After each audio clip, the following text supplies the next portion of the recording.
Hello, sister. I hope that your week has been going well. And during those moments, for all of us, things can happen.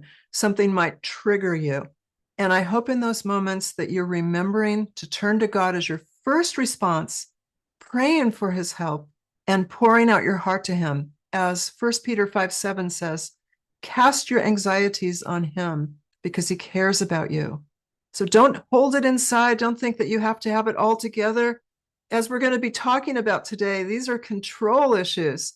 And a lot of us, I don't know about you, but I was raised, if it's going to be, it's up to me. Pull yourself up by your bootstraps and all of that nonsense. And the truth is that we can't rely on our own strength.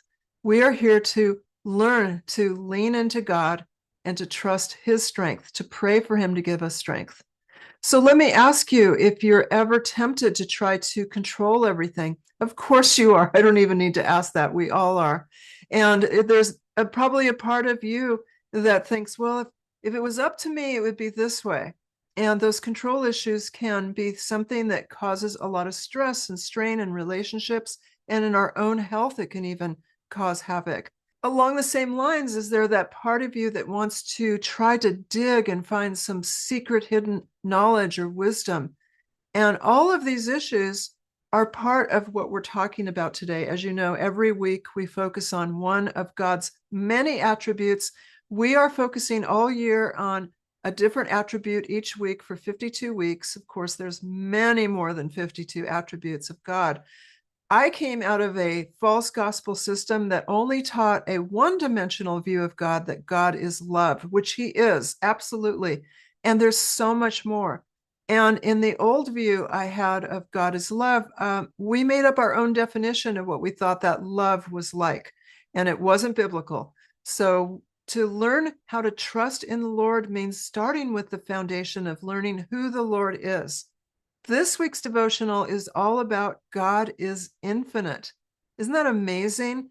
You know, sometimes you might feel like you are stretched beyond your own strength or beyond your schedule, and you're juggling, and there's so much to do, so much to think about.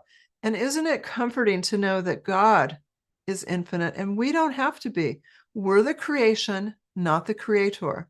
It really comes down to humility. There's a pridefulness in control issues, if we're honest about it. And I'm talking about my own control issues. I recognize it. There's this belief that I can do better. And I remember in the New Age feeling like, and I didn't know who God was back then, feeling like, well, I need to take care of this because I didn't know God. I didn't trust God. So that was prideful, to think that I could know more or better than God. I don't know if you can relate to that or not. It's so relaxing to know that we don't have to carry the world on our shoulders, nor could we ever have carried the world on our shoulders. Sister, if there's any part of you that has any control issues going on right now, I pray that you will at this moment give those issues, all that desire for control, to God. And that's where the trust comes from, trusting in his will, his way, and his timing. And I promise you that if there's some action that he wants you to take, by you praying for wisdom, that he will guide you to take that action, and he will help you to take the action. God's in control, not us. So let's take a look at this week's devotional, God is Infinite. And we begin with Romans chapter 11, verses 33 to 36. Oh, the depth of the riches and wisdom and knowledge of God! How unsearchable are his judgments, and how inscrutable his ways! God is infinite, and so differs from created beings because he has no limits, no boundaries, no end within himself or in any aspect of himself. Nothing compares to God, and he is beyond what we can imagine or describe. As Psalm 145, verse 3 proclaims, his greatness is unsearchable. That word unsearchable also appears in Romans 11 as a way of describing that God is infinite and beyond measure. Because God is unsearchable, his divine mystery is exalted. God can't be mapped, contained, or mastered, which humbles the human soul once this is realized. God can't be measured in depth or height. Job chapter 5, verse 9 says that God does great things and unsearchable, marvelous things without number. This also means that we could study God for a lifetime and still have more to learn. This helps us to trust God, knowing that He's far beyond and different than any human who may have broken our trust. God is above any category that we can imagine because He is infinite.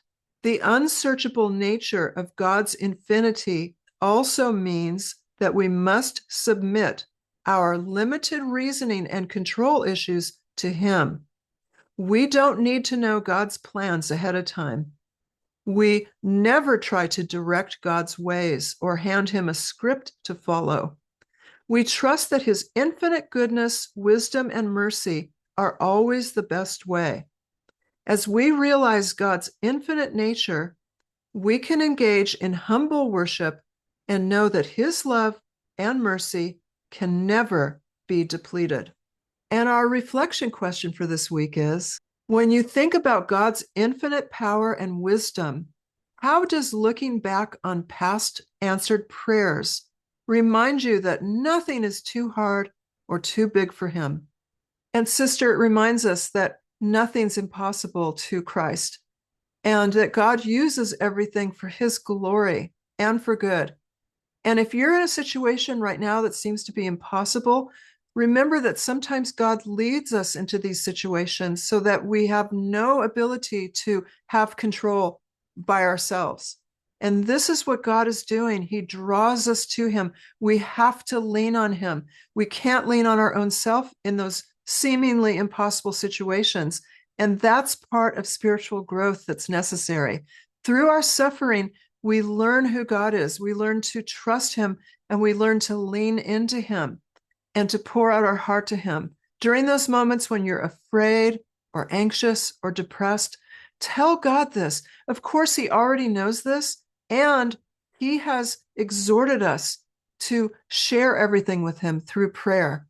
So I pray that you will spend a lot of time talking with God and trust Him. Again, as we've read about in this week's devotional, our control issues are going to tempt us to try to hand a script to God and to try to tell Him this is what you need to do. And we can't do that. God's infinite wisdom means that He sees all directions way beyond what our limited human scope can see or understand. So how could we even imagine that we could so-called co-create or give God direction on how to answer our prayers when God sees the entire picture and knows the beginning from the end and the end from the beginning? And this is where trust comes in.